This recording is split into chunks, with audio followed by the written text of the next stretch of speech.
The crowd roared as the chutes holding back a beast and a brave rider swung open.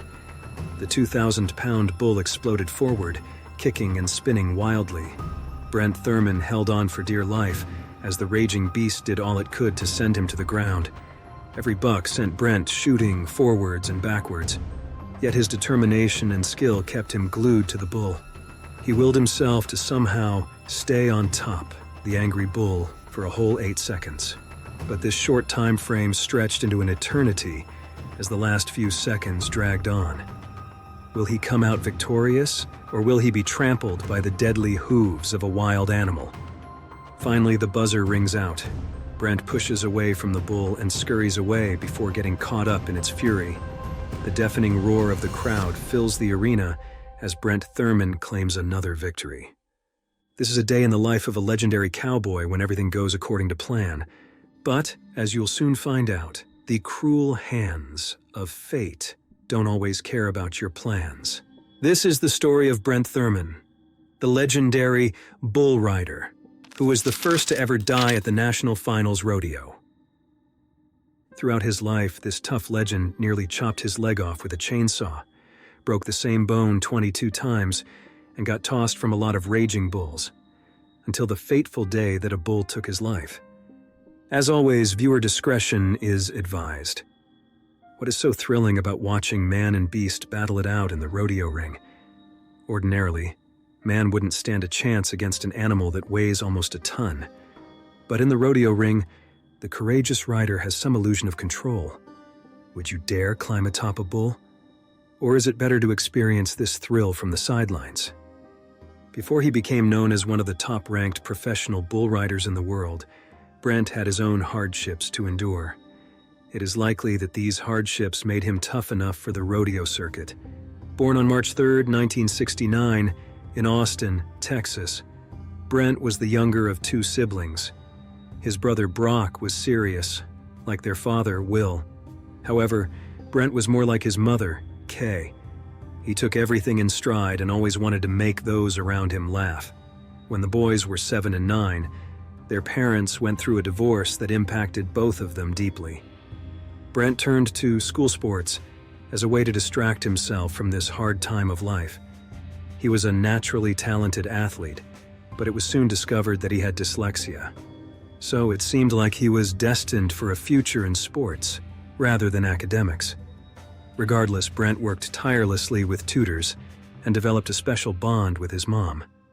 She would sit with him for hours every day to work on his learning disability. Brent began his bull riding career at the daring age of 8 at Cecil Hills Arena in Oak Hill, just southwest of Austin. Many bull riders praised Thurman for his unique riding style. He kept his free arm lower than most and relied more on his feet than his upper body. This unique riding form became Brent's signature style, even later in life. In high school, Brent turned to football, basketball, and ran track. He also had a natural talent for golf, but nothing could keep him from his true love, bull riding. Even though he had won golf tournaments in his youth, Brent knew he wanted to be a professional bull rider. He always said he would ride bulls till he was 30, then become a pro PGA golfer. He focused on bull riding with the determination and grit you would expect from a homegrown cowboy. At the time, Brent's mother was dating a man named Andy Carey. Andy was a professional bull rider and turned out to be a huge influence in his life. Carey taught him all the ins and outs of bull riding. In other words, he taught him how to take the hits but keep getting back up. For years after, if Brent needed help with his bull riding, Carey was the man he would consult. In these early years, Brent got a crazy injury that nearly cut his career short before it had even really started. According to his mom, Kay Thurman, they had their fair share of hardships during their childhood. They were short on money, but Kay made sure they had a steady supply of love. I was young when I had the boys. I guess I was just a kid raising a kid. No. So Brent had to take a job while still in high school to help support the household. He and a lifelong friend of his, Dow Farrell, started cutting firewood as a way to make extra money. Kay was always worried one of the boys would wind up getting hurt. And one day, her worst nightmare became a reality. It was a Friday morning and Dow walked into the Thurman household, bringing shocking news. "Kay, it's bad." Brent came in with his pants soaked in red. There had been an accident with the chainsaw, and the young bull rider had impacted down to the bone of his knee with the unforgiving tool. But, showing his true grit and toughness, Brent wanted to bandage it up at home so he could still ride on the rodeo circuit that night. Kay remarked that it's a wonder he didn't bleed to death. He was a tough little guy. She insisted they go to the emergency room immediately to get him properly patched up. What would we do without mothers? While this injury was terrible, it was a drop in the ocean of all the injuries Brent would face as a pro bull rider. And he would face many as he grew into an elite-level bull rider. It's estimated that 36% of injuries to bull riders are severe, with even more like sprains, concussions, and minor breaks. Bull riders are 10 times more likely to be injured than pro-level football players. Many of you watching this have probably played football at one point or another. Your opponent likely didn't weigh more than 245 pounds, and even that can pack a punch. Whereas a wild bull on the rodeo circuit can weigh 1,500 pounds or more. In fact, the bull that took Brent's life, Red Wolf, weighs an insane 2,000 pounds. That's almost a full ton of bullish muscle, meat, and bone. Can you imagine the bravery it takes to climb into a ring with a beast of this size? Whether you call it bravery or stupidity, it takes an incredible amount of willpower to do what Brent Thurman and many other bull riders have done. And even out of the ring, Brent was known to have a tenacious attitude that lifted the spirits of those around him. Many of his friends joked that they did not know someone who liked to smile so much with missing front teeth. His mother, Kay, said that his true gift was how he handled people, even those he did not know. You know what I really loved about Brent? You could take him anywhere and he would be completely comfortable. It didn't matter if you had a nickel to your name or you were the governor, he was going to treat you both just the same. A year before his death, Brent met a couple in the lobby of the Gold Coast. It was his first time qualifying for the NFR. The couple he just met had never been to a rodeo and didn't know who he was, but Brent decided to invite them along. He got them a pair of tickets and even offered them a ride to the arena. He wanted everyone to see what he always loved, Tara said. He was that type of guy. That's just who he was. This personality trait came from Kay's side of the family. Kay's father, Merle Goodnight, was a gregarious Texan. Merle's great-uncle was Charles Goodnight, perhaps the most famous Texas cattle rancher of all time, known as the father of the Texas Panhandle. Kay described her son by saying, "He loved life, he loved his friends, he loved his God, he loved his family. And somehow or another he worked us all into where you would have felt like a special friend. I felt like a special mother. And everybody that he dragged home, and there were probably thousands of them over the years, I don't know. He had a gift." His girlfriend Tara, who was there on Brent's fateful day, also said, "He had a conscience, and you don't really see that in this day and age. I loved that about him. He definitely wanted to live right. And that's not to say he didn't go out and tear it up quite a bit, but he wanted to be a good guy. He didn't want to be a guy people never thought much of." Everyone he came into contact with knew him for his calming presence, even when climbing on the back of a raging bull. But a beast like this doesn't care about how good of a person you are outside of the ring. Once you are on its back, it is going to get you off as though its life depends on it.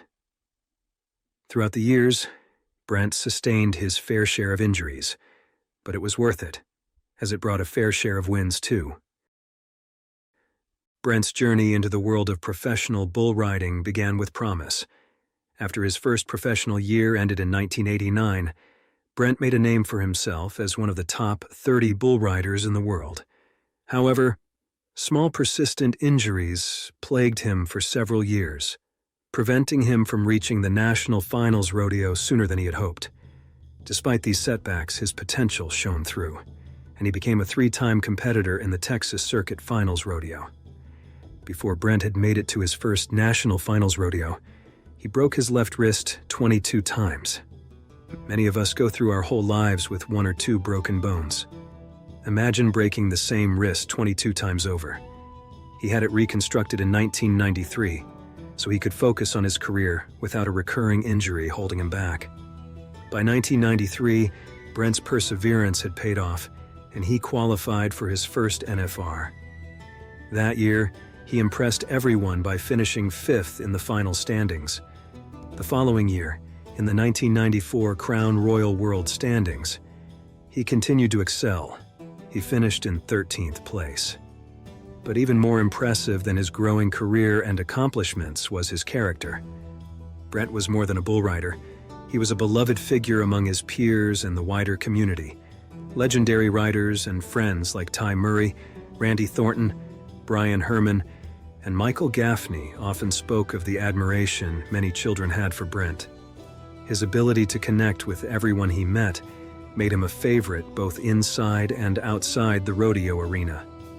Beyond his competitive achievements, Brent devoted much of his time to volunteering. He participated in special rodeos and competitions for physically and mentally disabled youth. During this period, Brent formed a close bond with Ms. Candy Jones. She was the director of the program for special needs children at Covington Middle School in Austin, Texas.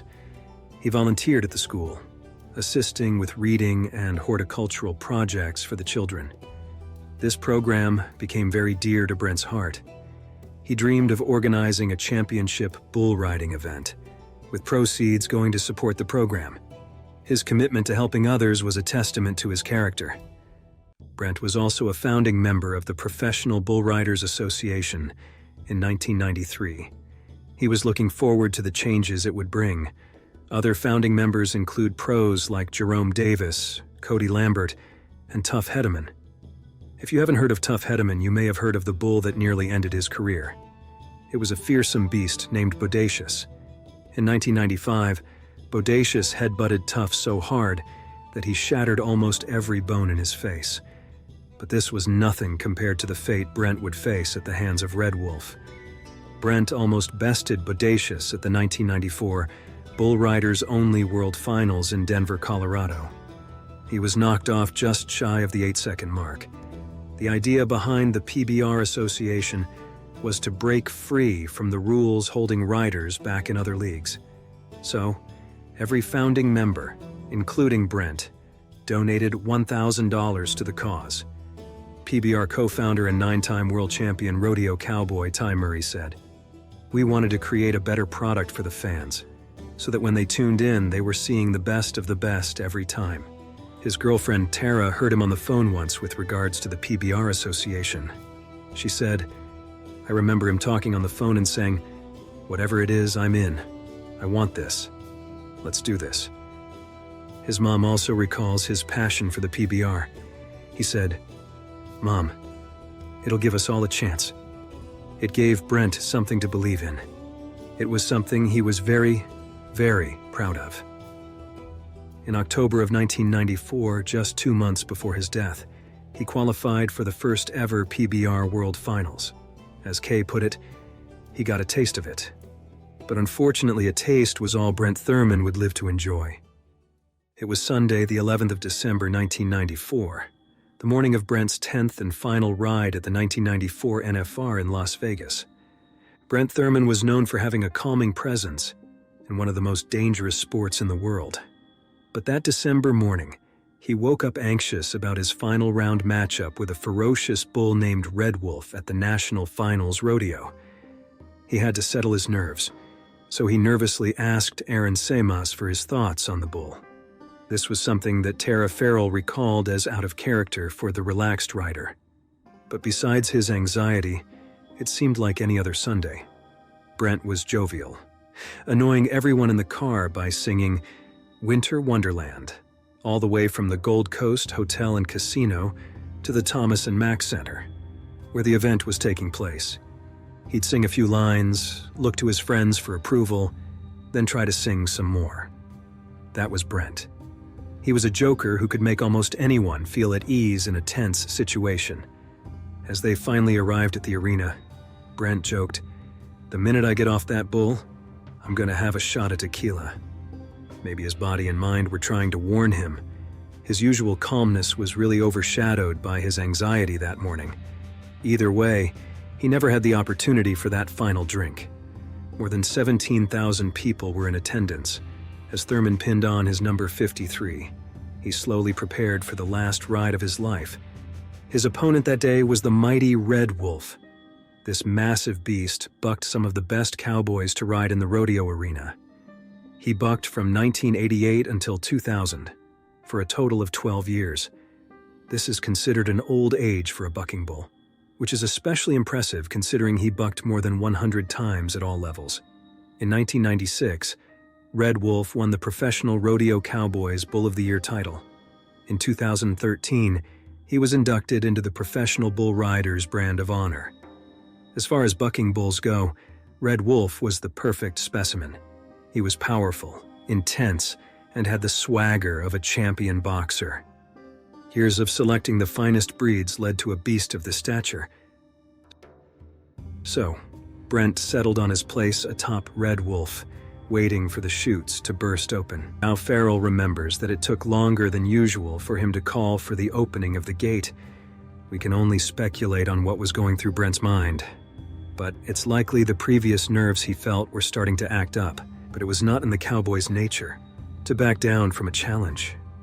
The crowd roared as the chutes holding back a beast, and a brave rider swung open. The 2,000-pound bull exploded forward, kicking and spinning wildly. Brent was in his element, controlling the forceful movements of the bull with his unique skill, using his lower body for control more than his upper body. 1, 2, 3, 4 long seconds are all it took for Brent to be bucked off by Red Wolf. In the first split second, it seemed like a normal dismount for the bull rider, until the moment his foot became entangled in the leather rigging attached to Red Wolf's body. Brent got tangled and lost his balance as gravity mercilessly sucked him toward the ground. Unable to get clear of the bucking bull, he was pulled underneath its giant hooves, getting trampled in the process. Red Wolf's hooves came down on his head and neck, immediately knocking the brave rider unconscious as he slipped into a black void. Tara recalled the horrific Sunday afternoon in Vegas. "I remember thinking, get up, get up. This is Brent. He's going to get up." And then thinking, this is not good. Dow said that we went from walking in a winter wonderland to the worst nightmare you could imagine. It's almost to where your brain can't comprehend something that quick. Brent was rushed to the University Medical Center with severe cranial and facial fractures. He lingered for days, laying in a coma on life support. His parents kept a vigil in the hospital parking lot, staying in their motorhome to be close to their son. As each day passed in agonizing slowness, there were no changes.